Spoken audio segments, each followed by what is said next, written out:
we can talk about hashing and transaction integrity. So we talked about encryption and algorithms, but how do blockchains specifically use these to actually secure the blockchain or the blocks or the transactions?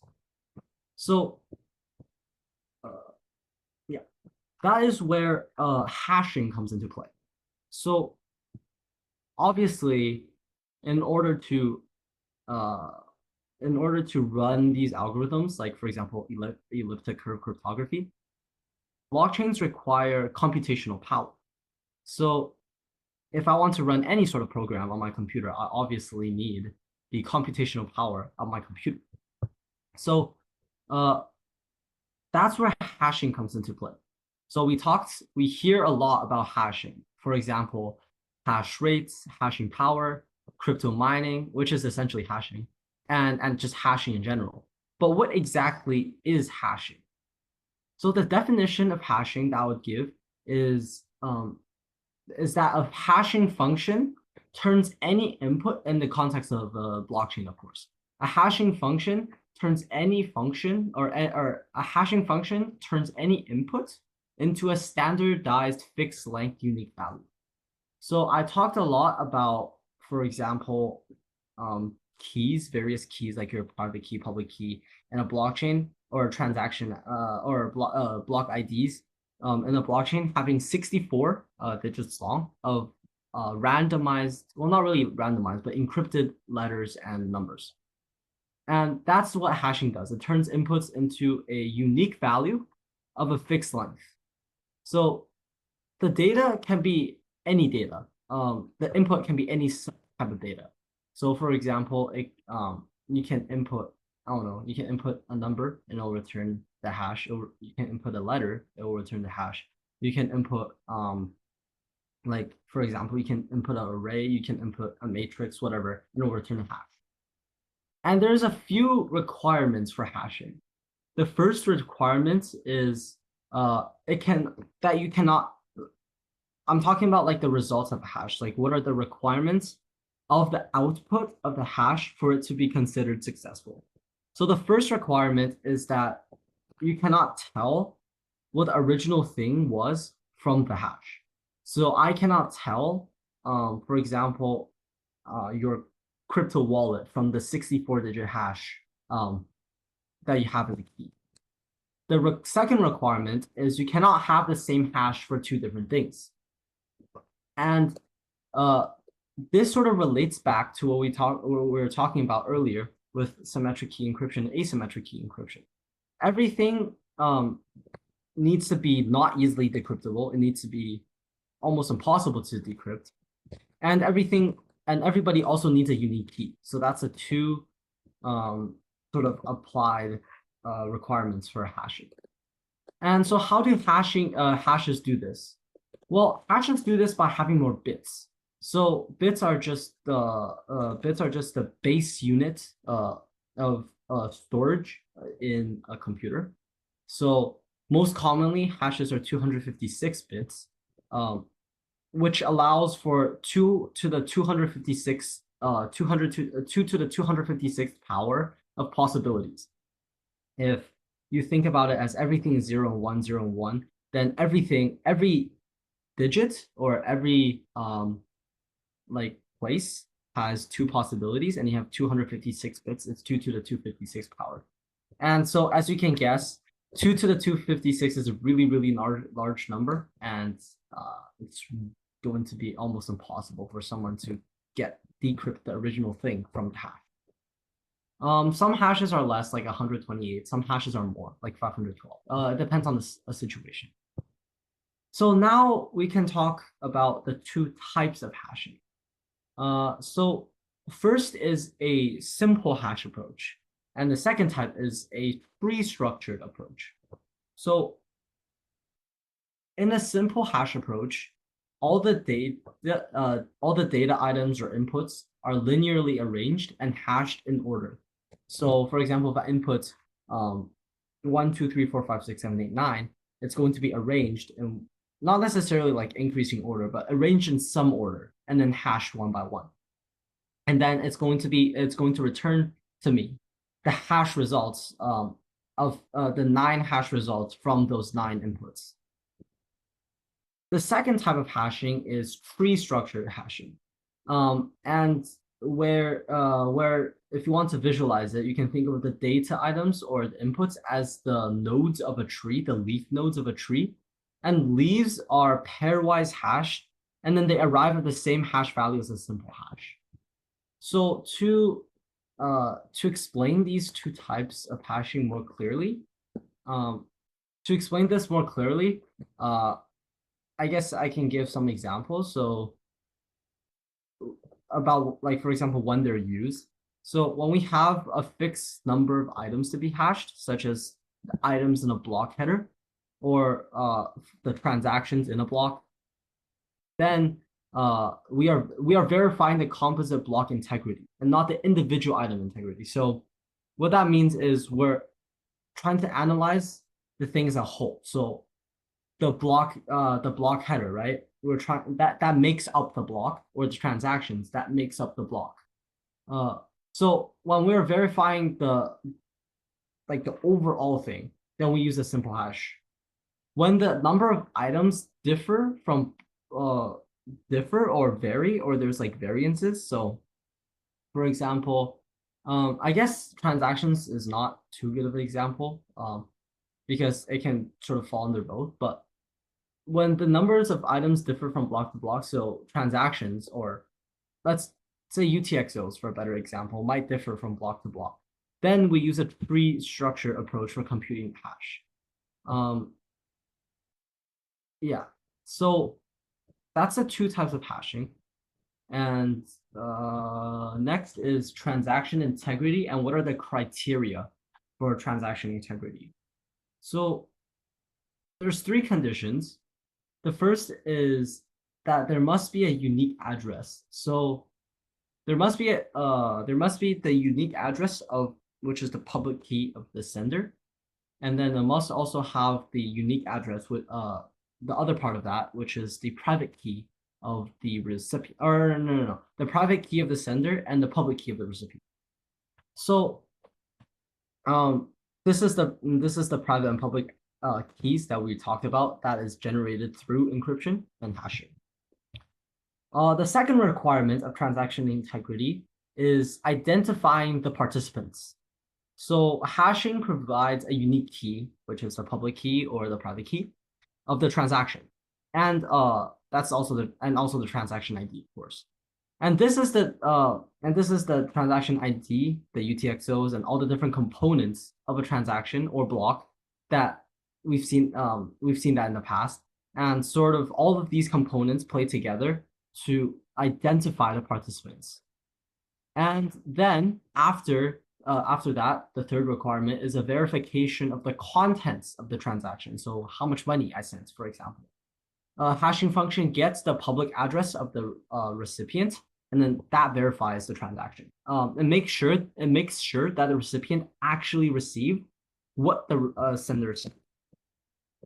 And after all 3 of these requirements are completed and verified through elliptic curve cryptography and also hashing, etc., the transaction is validated. So in the context of transaction integrity, data is hashed and encrypted. So this is a digital signature. So if I'm sending money and the information of this transaction is encrypted and hashed, and that becomes the digital signature of this transaction. So the receiver gets the original data and the secure hash is digitally signed. The receiver can also recompute the hash of the original data received and compare it with the received hash to verify the integrity of the document. So what this essentially means is that the receiving party, or if, let's say, person A sends some money to person B can recompute the hash of the original data that person A sent to then compare if the data that they received was actually the data that person A sent. So this verifies if they actually received what they were supposed to get. And that's how a basic transaction works. So sort of to tie everything together, a transaction, of course, let's say between person A and person B, has several things to be verified. First is obviously the transaction contents, then it also needs to verify the keys of both parties, etc. And this is verified and validated through elliptic curve cryptography.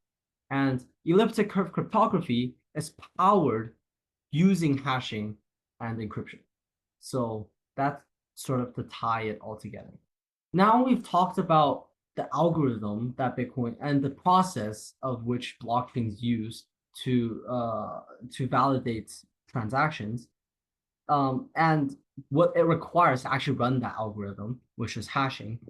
Now we can talk about crypto mining. So hashing, of course, is required to run these algorithms and actually to do the actual processes of the algorithms. So of course, hashing requires power, computer power. And this is where mining comes in and where crypto miners comes in. So we talked about briefly before how crypto miners are participants on a blockchain that take on the extra responsibility of also that take on the extra responsibility of validating a blockchain.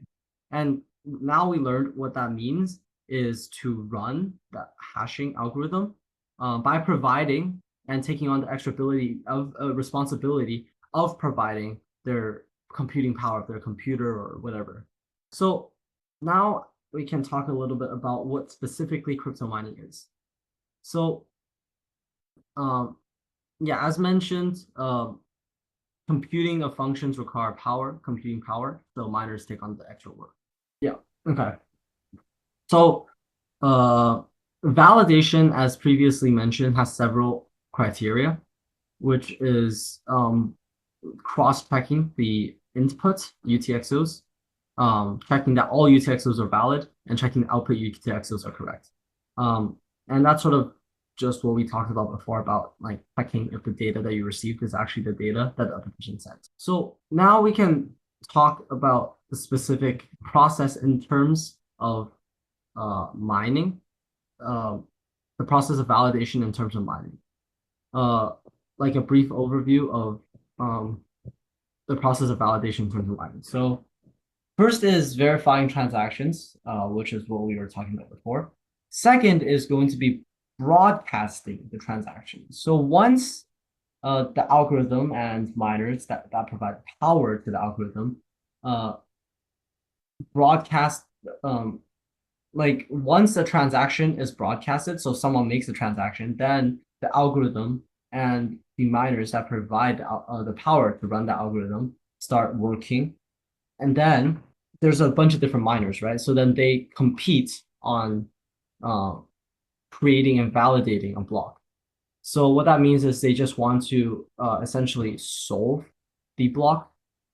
We talked about briefly about this in the last week, where we talked about how essentially solving a block means guessing a bunch of different things until you guess the right thing.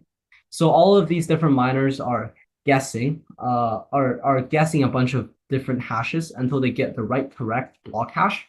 And then after they compete and someone gets the correct block hash, they reach a consensus because once someone gets the right solves the block, the everyone immediately stops working on the block, and so they reach consensus and they validate that block. And this is how blockchains are actually consistent and don't make errors because of this process of reaching consensus. And then after people reach consensus or miners reach consensus, they broadcast a new block onto the blockchain. So they say, okay, this block is good to go. And then now it can be put on the blockchain. And then lastly is if any lastly is if transactions are incorrect or blocks are incorrect, it's rejected. So it's like you can think about it as like being declined, a transaction being declined. The valid ones are pulled together to form the block that the miners compete on. So now we can talk a little bit about crypto mining specifically. So crypto mining again is the process of providing power to algorithms. So how this works is there's typically crypto mining software. There's various ones out there, and once you download that software, you connect to the blockchain itself. So let's say I'm mining Bitcoin, and so I connect to the Bitcoin blockchain, and um, and then essentially, once you start mining, you're competing in this process of forming new blocks. So yeah, so your computer connects with the blockchain, and after it starts competing for the new block, it's going to start hashing, which just generally means guessing a bunch of different hashes and stuff to solve the block. And then yeah, and then you're going to be, competing. And then once the block you're competing on reaches consensus, it's broadcasted and you start working on a new block. And now for our last topic is talking about the miner's reward and minting new coins. So I guess I can show the Blockchain Explorer. I think it's like a good reference to actually show the processes. Hopefully you can all see. So let's say go on the Bitcoin blockchain, and then we can pick a random block. This in this case 871,554. So now we can see sort of everything we talked about before. But now specifically what I want to focus on is the miner's fee and new coins being minted. So let's talk about new coins being minted. So you've probably heard about the term of money being minted or printed. Is a more, I guess, known way of saying it. So for example, the U.S. Central Bank might print new money. And how blockchains print new money or create new money, and what it's called is minting new coins, is once every block is solved, once any block is solved, there's a transaction zero.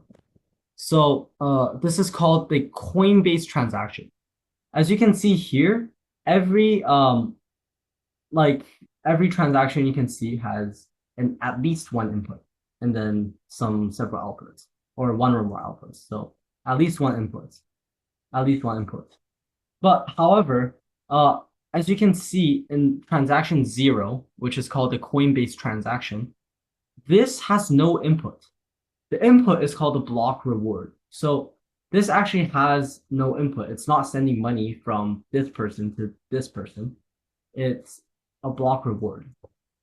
And what essentially this means, what this means essentially is that new coins and like brand new Bitcoins are being created. And as we can see here, that around 3.28 Bitcoins were created here. And so as you can see, this is a miner's reward. And it was rewarded to this person probably because they solved the block, and a little bit to this person. And yeah, so we can see here that like almost 3.3 entirely new and entirely brand new Bitcoins were created in this minting process. So when we're talking about crypto mining, another thing to note is that it sounds very it sounds a lot like a dichotomy. So either you solve the block or you don't, and the person that solves the block immediately gets the entire miner's reward of that block. So that sounds very very like you win like really big or you lose. That's often not the case. That's often not the case because an individual computer or individual mining machine is far too it's far too weak to actually compete against everyone else, and it's far too weak to actually do in the grand scale of things. It's far too weak and has too little computing power to power the blockchain, right? So what ends up happening is that individual miners or miners with not that much computing power join together to form mining pools. So you can think about it as a mutual fund in investing where people, well, it's not necessarily a mutual fund, but just think about it as where people pool their mining power together to then tackle this process of mining new of solving the block together. And now because they have, yeah, exactly, a mining team. Um, the technical term for it is just a mining pool, but it's just a group of people who come together who pool their mining power or team up to solve the block. And so this allows them to have a lot more mining power. So usually mining pools might have hundreds of thousands of people in them, or if each person doesn't have uh, that much computing power. And yes, so after they solve a block, um, the pool then automatically rewards individual miners proportional to how much they put in. So if I, for example, contributed to 0.001% of the pool's overall computing capabilities, then I get 0.001% of the reward that the mining pool earns. And so often there will be different various mining pools, and yeah, so that's how like small individual miners actually are able to earn any money. Because if you're just an individual miner with a few computers or a few like mining machines, you're not going to you're essentially not going to earn anything compared to everyone else. So uh, that's the end of what we're going to talk about today. Um, but as a quick recap of everything we learned today and how it sort of plays together, we talked about the algorithm that blockchains use to actually be secure. And because that algorithm, of course, requires power, we talked about hashing and the process of specifically the process of specifically computing those algorithms. And then we also talked about crypto miners who provide the power to compute to hash, which computes the algorithm. So if you have any question, let me know via email, and I'll be happy to answer. As for yeah, a few clarifying things about the investing game is that it's just something for fun. It's not like a specific content-based thing that we're going to be talking about in class. So thank you everyone for coming today, and have a nice week.